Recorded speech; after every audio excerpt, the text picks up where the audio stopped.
सबसे पहले कि ये जो हाई रिस्क लोग हैं इनको ज़रूरी है कि एनुअल चेकअप्स होने चाहिए। ब्लड प्रेशर का कंट्रोल बहुत अच्छा होना चाहिए और ब्लड प्रेशर का कंट्रोल जो है आजकल डायबिटीज़ और हाई ब्लड प्रेशर के लिए 130/80 से कम होना चाहिए। 140/90 जो कि पहला क्राइटेरिया था वो अब नहीं एक्सेप्टेबल है। सो ऐसे मरीजों में ब्लड प्रेशर का कंट्रोल होना बहुत ज़रूरी है। दूसरा, ऐसे पेशेंट्स में यूरिन में एल्ब्यूमिन आना, छोटी अमाउंट्स ऑफ एल्ब्यूमिन जिसको माइक्रो एल्ब्यूमिन कहते हैं, उसका टेस्ट ज़रूर करा लेना चाहिए। 6 महीने से 1 साल में ज़रूर ऐसे मरीजों को माइक्रो एल्ब्यूमिन के लिए टेस्ट कराना चाहिए, ये देखने के लिए कि किडनी की डिजीज का स्टार्ट तो नहीं हुआ है। किडनी हमारे शरीर में अत्यधिक पानी को फिल्टर करने के साथ साथ बॉडी के टॉक्सिक एलिमेंट्स को भी एलिमिनेट करती है। इसके अलावा शरीर में खून बनाने और हड्डियों को मजबूत करने में भी अहम रोल अदा करती है। लेकिन आजकल बच्चों में भी किडनी की समस्या देखी जा रही है। बच्चों में अलग अलग कारण होते हैं। एक तो कुछ तो बनावटी कंजेनिटल प्रॉब्लम्स बोलते हैं, जिनको जो बनावटी नुक्स है, जैसे एक गुर्दे में बनावटी नुक्स आ गया है, बनावट में कमजोर है। दूसरा होती है इन्फेक्शंस, यूरिन इन्फेक्शंस होती हैं, वो किडनी को डैमेज कर जाती हैं। स्टोन डिजीज है, वो एक इम्पॉर्टेंट कॉज है।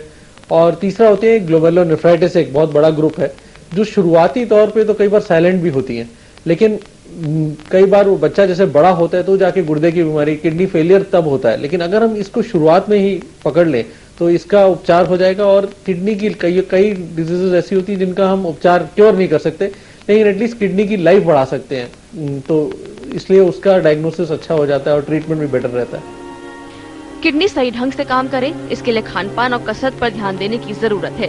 पानी की मात्रा बढ़ाने और रोज योग कर आप अपनी किडनी का ध्यान रख सकते हैं। इसके अलावा रेगुलर चेकअप के जरिए आप खतरे के बारे में समय रहते जान सकते हैं। अगर किडनी अपनी क्षमता से 10% काम कम करे तो इसका इलाज दवाइयों में संभव है, लेकिन अगर इसकी काम करने की क्षमता और भी कम हो जाए तो फिर डायलिसिस या किडनी ट्रांसप्लांट ही एकमात्र उपाय रह जाता है। सगुना गुप्ता, दिल्ली आज तक। भागदौड़ भरी जिंदगी और उसमें सिर्फ पेट भरने के लिए जहां जो मिल जाए वो खाने की आदत, कहीं आप अपनी सेहत के साथ खिलवाड़ तो नहीं कर रहे हैं? भूख मिटाने के चक्कर में लोग अक्सर कुछ भी खा लेते हैं, जिससे सही पोषण न मिलने के कारण अनीमिया के शिकार हो जाते हैं। प्रोटीन्स हम लोग नहीं खाते। अनीमिया जैसे कोई सुनता है, दे थिंक कि बस वो अनार का जूस पी लिया। अनार में हालांकि आयरन होता भी नहीं है, लेकिन अगर हम आयरन डेफिशिएंसी की बात करें तो अगर आप देखेंगे तो उसका कनेक्शन ज़्यादा प्रोटीन कम होना हमारी डाइट में उससे है।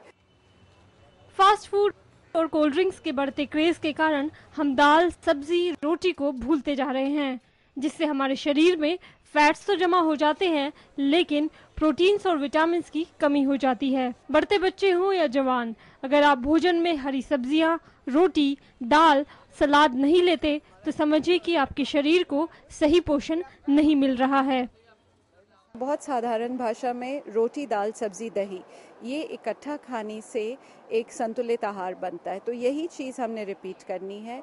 फल हम खाना भूल जाते हैं, सलाद का हमें समय नहीं मिलता है, तो ये चीज़ें हमने कॉन्शियसली इंक्लूड करनी है अपनी डाइट में। क्या खाएं और कितना खाएं, ये जानना बेहद ज़रूरी है।